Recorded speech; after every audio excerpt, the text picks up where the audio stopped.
नमस्कार दर्शक बंधु आपण समस्त को जातक विचार चैनल को हार्दिक स्वागत। आज वीडियो रे आमे जानिबा कि पाठ मन रखिया पई सहज उपाय कौन अछि।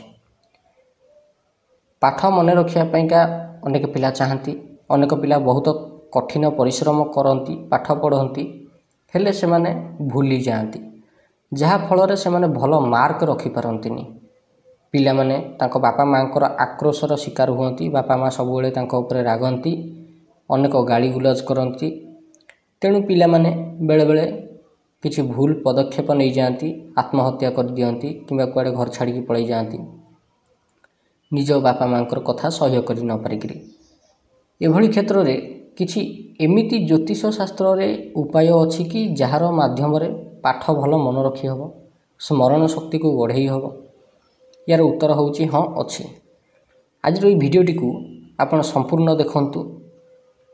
ये भलिया ज्योतिष शास्त्र रिलेटेड वीडियो देखिया पई शिखिया पई आपण हम चैनल जातक विचार को निहाती सब्सक्राइब करंतु, कारण आमे ई चैनल टी ज्योतिष शास्त्र बाबद को बहुत डीप स्टडी रिसर्च रो सूत्र गुड़ाक सब पकई थाउ, आउ मनीष जीवन को केमती सरल सुंदर करि परिबो तार भल भल ऑथेंटिक जेन्युइन उपाय गुड़ा सब देई थाउ।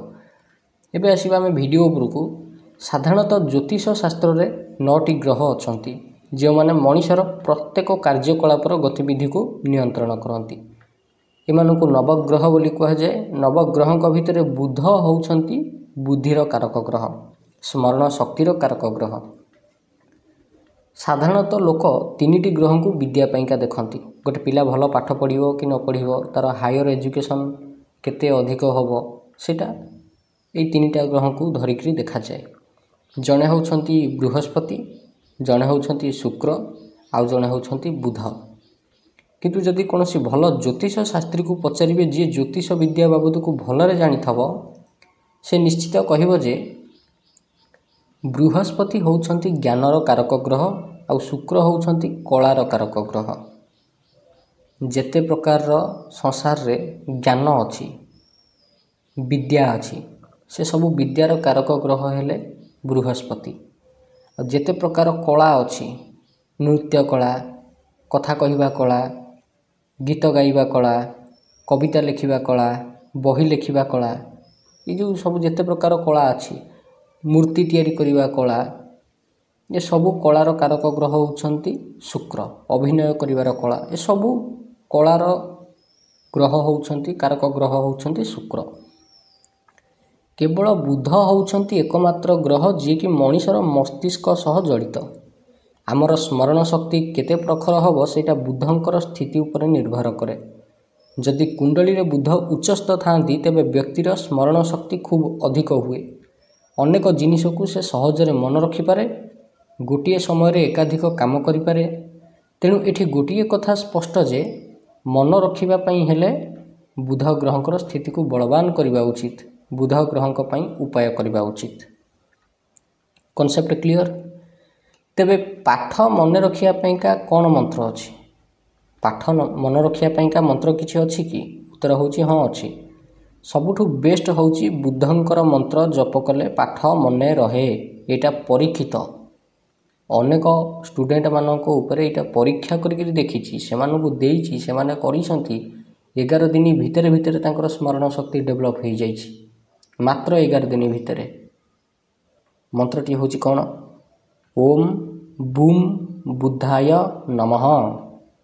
ओम बूम बुद्धाय नमः। यही मंत्रटी को नीति अध घंटाए लेखाए जप कले 11 दिन भितर भितर स्मरण शक्ति बढ़ी जाए। किंतु यही मंत्रटी को केबे भी जप छाड़िबे नाही। जहाँ भी हो जाऊना कहीं आपण जे भलिया अवस्था थांतु, जीवा आसिया करथवा समय मध्ये मंत्र को जप करि परिबे। मंत्र जप निश्चित जारी रहिबा उचित। एही मंत्रटी को आपण लगातार 40 दिन पर्यंत लगातार अध घंटा लेखाए जप कले 11 दिन भितर भितर स्मरण शक्ति बढ़िबार अनुभव हुए। और 40 दिन जब शेष हम से आप अनुभव करेंगे जे आपण जो छोट छोट जिनस गुड़ाक सब भूली जाऊे से गुड़ा भूलु ना, बरम से गुड़ाक आपंकर मन पड़ जाऊँगी। जो कम गुड़ाक आप भूली जाऊे, जो कथा भूली जाऊे से गुड़ा भूली पारना, से गुड़ाक आपणकर मन रही जाऊँगी। जदि आप बारंबार सब जिन भूली जाऊँ यही रोग को कहती अपस्मार अर्थात स्मरण शक्ति जार खत्म हो जाए शेष हो जाए ताकू अपस्मार रोग हो जाए। जदि आप बारंबार सब जिन भूली जाऊँ तेबे से जिनिस भी मन पड़ जाए यही मंत्र जप करने द्वारा। तेबे किछि एमिति उपाय अच्छे कि जहाँ करने द्वारा पाठ मन रहिबो? उत्तर होची हाँ अच्छी। 5टी उपाय कहबी, यही 5टी उपाय करंतु पाठ निश्चित मन रहिबो। कौन से उपाय? प्रथम उपाय होची प्रत्येक दिन सकाळु उठिकरी ब्राह्मी पत्र 45टी लेखाए खातु। ब्राह्मी गछ कौन आपण देखिए गाँ गहली रे जोठी सतसंतिया जगह होता पानी जमा है भाया जगह होता सेठी गोटे प्रकार गछ उठी थाए ताकू कहती हाथी खोजिया गछ। लोकल लैंग्वेज रे ताकू हाथी खोजिया गछ कहती, किछि किछि जगह ताकू थालकुड़ी गछ कहती, किछि जगह ताकू ब्राह्मी गछ कहती। से ब्राह्मी पत्र बा हाथी खोजिया गछर पत्र 45टी लेखाए प्रत्येक दिन खातु सकाळु उठिया मात्रके खाली पेटरे। 3 मास लगातार खाइबा द्वारा देखिए स्मरण शक्ति बढ़ीजिव आ पाठ मन रहिबो। द्वितीय उपाय होची कौन? माल कांगणी बोली गोटे तेल अच्छी। तेलर ना होची माल कांगणी। आप इंटरनेट रे खोजिले मिलजिव। फ्लिपकार्ट आमाजन एथरे भी अवेलेबल रहूची। मालकांगनी ताकू कहती हिंदी रे, ओडिया रे मालकांगणी बोली कहती तेल। से तेल को खाती। से तेलर 2 बुंदा सकाळु उठिकरी खाली पेटरे जीभ उपर पकईदेवे। हल्का गरम उषुम पानी 30 ml खंडे पीदेवे खाली पेटरे। देखिए गोटे मास भितर भितर स्मरण शक्ति प्रबल हम आउ पाठ भल मन रहिबो। तृतीय उपाय कौन? जेकोसी जने भल आयुर्वेदिक डाक्तरंकर परामर्श नियंतु, तांको परामर्श अनुक्रम रे औषध खातु। एटा भी गोटे भल प्रतिकार। चतुर्थ उपाय कौन? प्रत्येक दिन गजामुग पारा को खाया दिंतु किंबा चढ़ई मानू खाया दिंतु। या द्वारा मध्य बुध तीव्र रूप से प्रभावित हुअन्ति। बुध तीव्र हुअन्ति कुंडली रे आ स्मरण शक्ति बढ़े। पंचम उपाय कौन? पंचम उपाय होची प्रत्येक दिन सकाळु उठिकरी गायत्री मंत्र 108 थर लेखाए जप करंतु। या द्वारा मध्य मेधा शक्ति प्रबल हुए। जहाँ भी पाठ पढ़िए कंप्यूटर रे छपिला भलिया जेरक्स पेपर रे छपिला भलिया मुंडरे छपिजिव। तेबे यही उपाय करने द्वारा 100% पाठ मन रही। 5टी उपाय को आपण आपणईकी देखंतु। यही उपाय आपण करिकरी देखंतु 100% रिजल्ट मिलिबो। किछि ज्योतिष शास्त्रर सूत्र कहूची जदि यही जोग आपण कुंडली रे अछि तेबे जानिबे जे आपण जने बुद्धिमान मनीष। कौन? बुध शुक्र बृहस्पति जदि एकाठी होइकरी लग्न घरे, चतुर्थ घरे, सप्तम घरे, दशम घरे किंबा पंचम घरे नचेत नवम घरे बसी थांती, सरस्वती नामक जोग सृष्टि हुए, निर्मित हुए। एभली व्यक्ति बहु शास्त्र अध्ययन रे प्रवीण हुए, अनेक जिनिस को आविष्कार करे, प्रचंड धी शक्तिर मालिक हुए, धैर्य शौर्य एवं ज्ञानर बुद्धिर अपूर्व समन्वय एभलिया लोकंक भितर देखिया मिले। बुध आउ गोटे सूत्र कहूँ बुध जदि कुंडलीर लग्न घरे, चतुर्थ घरे किंबा दशम घरे स्व राशि रे बसी थांती, ताकर निज राशि कोटा मिथुन राशि और कन्या राशि, स्व राशि रे बसी थांती किंबा निज उच्च राशि रे बसी थांती, ताको उच्च राशि कोटा कन्या राशि होची ताको उच्च राशि बसी थांती, तेबे भद्रा नामक राजयोग सृष्टि हुए। यही जोगरे जन्म नहीं व्यक्ति अनेक प्रकार मायावी कथा कहीकि लोकों को भ्रमित करि पारे तथा लोकों मन को सहजरे जीति पारे। भद्रा जोग सबुठ भल बिजनेस स्किल मनीष को दिए। आउ गोटे राजयोग होची ताकू कहती बुधादित्य राजयोग, जार कुंडली रे बुध एवं सूर्य एकत्र बसी थांती, सेभली लोकर कुंडली रे बुधादित्य नामक राजयोग सृष्टि हुए। एभली भल लोक मैथमेटिक्स रो ज्ञाता हुअन्ति, अनेक प्रकार टेक्निकल स्किल एमाने शिखि थांती।